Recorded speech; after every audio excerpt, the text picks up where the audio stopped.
Mi nombre es Nicolás, máster en Psicología Clínica, y hoy vamos a hablar de narcisismo. Primero vamos a hablar de qué caracteriza el narcisismo, luego cómo se genera el narcisismo y por último un caso de una persona narcisista con la que tuve la oportunidad de trabajar. El narcisismo se caracteriza por tres características principales que se pueden desglosar en diferentes subtipos. Sin embargo, estas son las tres más importantes. No son vulnerables, quieren tener control siempre y exageran o minimizan para manipular a conveniencia. Vamos a hablar de cada una. ¿Qué significa que no son vulnerables? Que nunca comparten nada que sientan que los puede poner en una posición de ser manipulados, de ser atacados. Básicamente no muestran absolutamente nada privado de sí mismos. Nada que se pueda considerar genuino de esas personas lo van a mostrar por una razón en específico. Consideran la vulnerabilidad un riesgo. Si yo soy vulnerable, si cuento cómo me siento, si cuento los errores que he cometido o mis proyectos, mis ideas, mi forma de pensar, lo más probable es que la gente pueda usarlo para hacerme daño. Es así como piensan estas personas. Por eso no aceptan nunca sus errores. No van a aceptar en ningún momento que cometieron un error o que tuvieron alguna falta, porque eso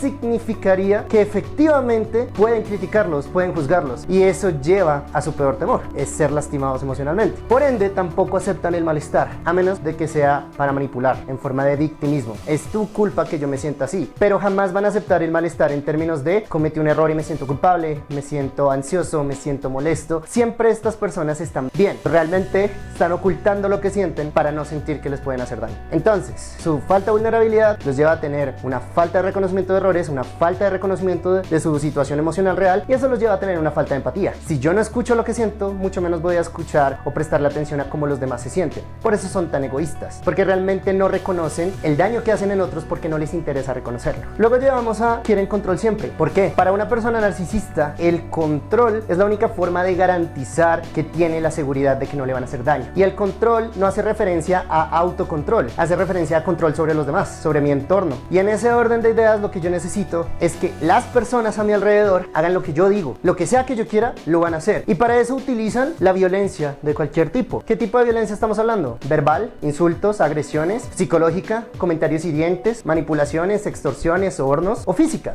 golpes de cualquier tipo. Eso depende de qué tan afianzado esté ese trastorno y qué tan evolucionado estén los traumas de esa persona. Entre más trastornada la persona, más violenta es. Y eso puede escalar a cosas mucho peores, como lo que anteriormente se llamaba sociopatía, que actualmente se llama trastorno antisocial de la personalidad. Ahora bien, eso nos lleva al último. Exageran o minimizan para manipular. Eso es un tipo de violencia. ¿Por qué lo pongo en una categoría diferente? Porque eso nos ayuda a entender algunas cosas. Exageran cuando se trata de ellos mismos. Sus logros son más importantes, pero también sus problemas son más importantes que los tuyos. Sus dificultades requieren más atención que los tuyas, ¿sí? Todo lo que tenga que ver con ellos es más importante que lo que tenga que ver con los demás. Pero si ellos cometen errores, si alguien los recrimina, les dice, oye, cometiste este error, hiciste esto mal, y les da pruebas, entonces lo minimizan. ¿Cuáles son las formas de minimizarlo? Pueden justificarlo diciendo, bueno, es que fue por culpa de esta otra persona o fue por culpa de esta situación. Pueden decir directamente, eso no es importante, una minimización directa, eso no es relevante, eso no tiene ninguna importancia. O pueden tratar de hacer manipulación del discurso, lo que en inglés se conoce como gaslighting, una forma de hacer creer a la persona algo diferente a la realidad, tratando de decir, eso que tú dices es mentira, las cosas pasaron de esta otra manera, tratando de manipular lo que tú estás diciendo, haciéndote pensar que lo que tú conoces, lo que tú recuerdas, lo que tú sabes es incorrecto y la verdad es otra. ¿Por qué hacen esto? En principio, una persona narcisista es una persona que necesita el control como mecanismo de protección, y todo lo que hablamos aquí es una derivación de ello. En función de eso, las personas narcisistas necesitan el control como forma de seguridad, porque no saben cómo lidiar con sus propias emociones y mucho menos saben cómo lidiar con las emociones de los demás. Entonces se refugian en el control y si hacen daño, se refugian en el victimismo, la minimización o simplemente el egoísmo para no verse afectados por las decisiones que toman. Hablemos de cómo se genera el narcisismo. Entonces, ¿cuáles son las tres formas en las que podemos llegar a un trastorno narcisista de la personalidad? La primera y más común, padres narcisistas. La segunda, una crianza complaciente. Esta es muy peligrosa y esto a veces escala a sociopatía o, como ya lo llamamos, trastorno antisocial de la personalidad. Y por último, abuso o maltrato prolongado. Esta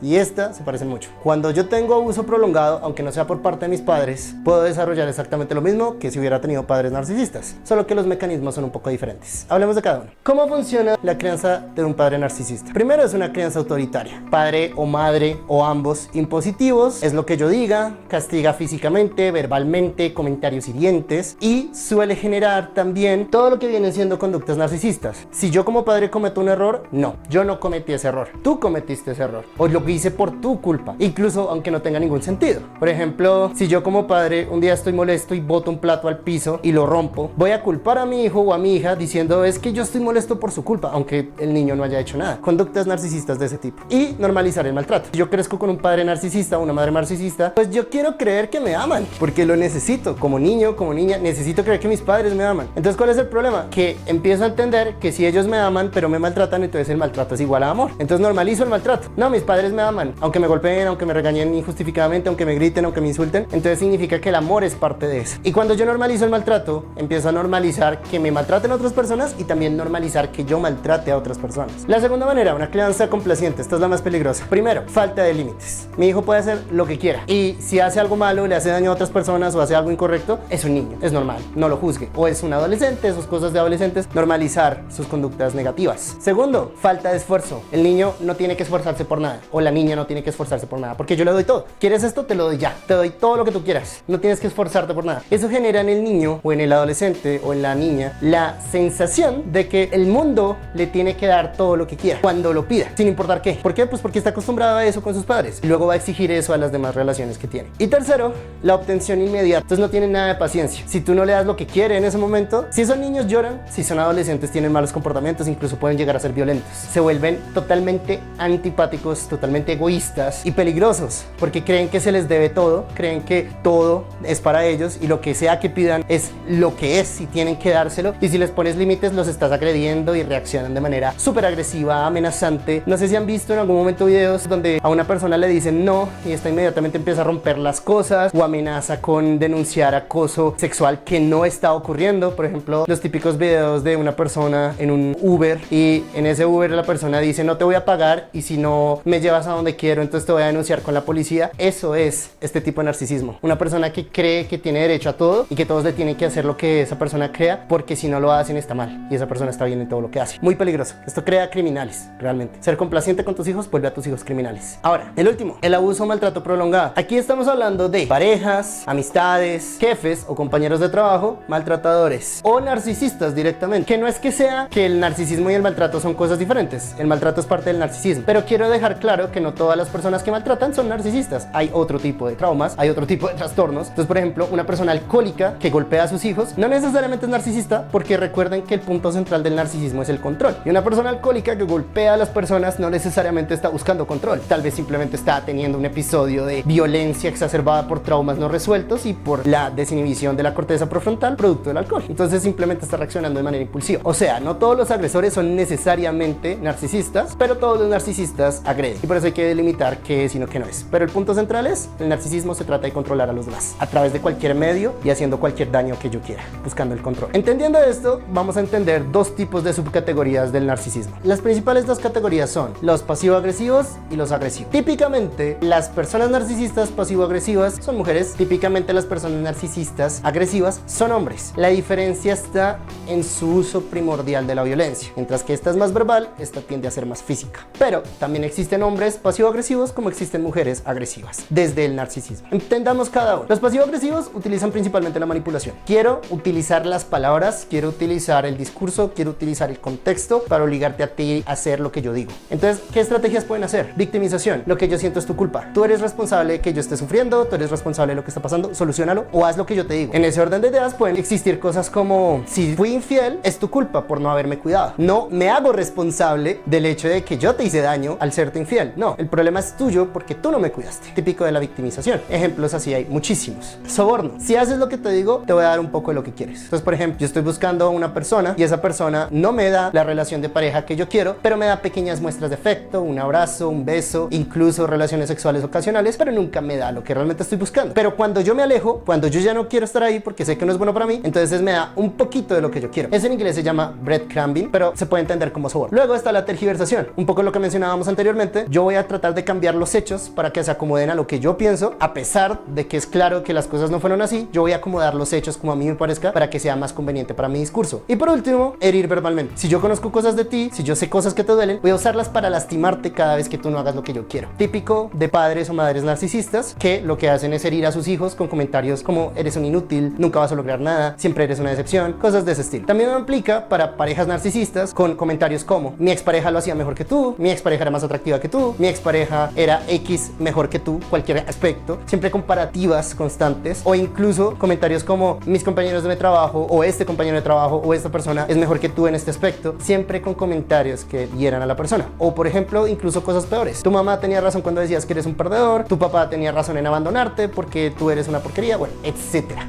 Cosas que le hacen mucho daño a la persona cada vez que no hace lo que ellos quieren. Veamos el otro lado, el agresivo. Usa insultos, no es tan específico en términos de herir, sino simplemente son groserías. Usted es un tal por cual, usted es no sé qué, cualquier insulto. Golpes físicamente muy fuerte, o sea, eso ya es violencia extrema, en términos de te golpean hasta quizás dejarte al borde de la muerte. Muy típico de parejas donde el maltrato se ha prolongado mucho tiempo, que el hombre se acostumbra a maltratar a la mujer, no mide el riesgo y simplemente la golpea hasta que la mata. Lamentable y prevenible si las personas entendieran que esto es un ciclo que no va a cambiar. Si tu pareja te golpea, no va a cambiar, nunca, a menos de que existan consecuencias, a menos de que existan razones que lo hagan cambiar, y eso involucra muy probablemente prisión, multas o algún procedimiento legal. Pero si no hay consecuencias, la persona narcisista no cambia. Dañar objetos, por ejemplo, no te golpeo a ti, pero cojo tus cosas y las daño, tu celular lo rompo, lo que sea, eso también. Si no haces lo que yo digo, entonces voy a romper tus cosas. Y extorsión, amenazas. Si usted no hace esto, lo va a golpear. Si usted no hace tal cosa, le voy a decir tales cosas a otras personas. Por ejemplo, una consultante tuvo lamentablemente que vivir una experiencia de esas, donde con su pareja acordaron grabar un video sexual solamente para ellos, para que lo compartieran entre ellos. Y su pareja lo que decidió fue coger ese video para extorsionarla y decirle, si usted no me da sexo cuando yo quiero, voy a publicar este video en todas sus redes sociales, le voy a mostrar a sus papás, todo eso. Y lamentablemente ella accedió. Entonces, incluso aunque ya no eran pareja, o incluso aunque ella tenía otra pareja, o él tenía otra pareja, él la seguía extorsionando para buscar sexo. Hasta que ella decidió denunciarlo. Igual él publicó el video, lamentablemente eso le hizo mucho daño en su comunidad social, entonces tuvo que mudarse de lugar, pero él recibió pena de cárcel por haber hecho lo que hizo. Importante los límites. Siempre es importante los límites con las personas narcisistas, sobre todo los legales. Ahora hablemos del caso de la persona narcisista. Esta es Sara, de 35 años.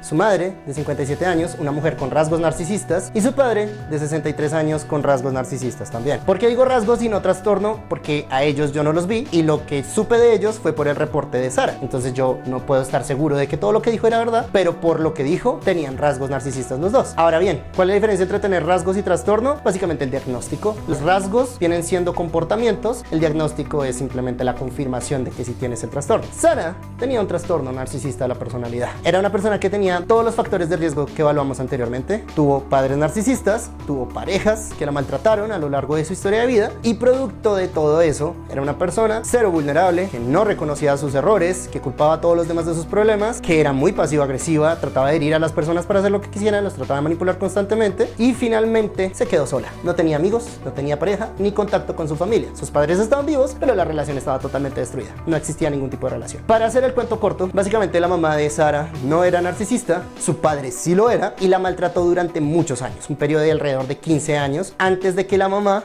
empezara a desarrollar sus rasgos narcisistas. Eso es muy común, como lo dije anteriormente, el abuso prolongado puede generar un trastorno narcisista. Si yo no soy narcisista, pero me meto con un narcisista que me maltrata todo el tiempo, eventualmente yo me voy a volver narcisista como forma de protección. Y eso es lo que le pasó a la mamá de Sara. Empezó a protegerse haciendo lo mismo que el padre de Sara le hacía a ella. Esto es muy importante, no tenía a nadie en su vida. Esa es la razón por la que viene a terapia. Yo quisiera ser más optimista, pero la verdad es que las personas narcisistas solo buscan ayuda y solo buscan cambios cuando se quedan absolutamente solos. Si tienen, aunque sea a una sola persona para culparla de todo su malestar, no van a buscar ayuda. Una persona narcisista solo busca ayuda cuando no tiene a nadie más a quien culpar de sus errores. Lo cual nos lleva a su motivo de consulta: no quiero vivir. Esa fue la razón por la que vino, que no es de extrañar. Cuando se vio abrumada por todo el malestar que tenía de años de abuso y traumas y comportamientos donde destruyó todas las personas y todas las relaciones que construyó a lo largo de su vida, pues no tenía nada más que hacer que asumir todo el dolor que trató de evitar a través de ese tipo de comportamientos que tuvo. Y cuando tú recibes de golpe todo eso que has tratado de evitar toda tu vida, esto es lo que pasa: pierdes el deseo de vivir. Esta no es la única razón para perder el deseo de vivir, pero esa era la razón de ella en el momento de la terapia. Si tú eres una persona que te has reconocido con algo de lo que hemos hablado hoy, es importante que entiendas que necesitas ayuda, la necesitas ya, no más tarde, no después, ya, porque si no, esto es lo que te va a pasar y esto es lo que te vas a terminar convirtiendo en una persona que no quiere vivir. Ahora bien, si tú no eres una persona con este problema, pero conoces personas que sí tienen este problema, es importante que tengas en cuenta que la mejor forma de ayudarlos no es tratar de orientarlos,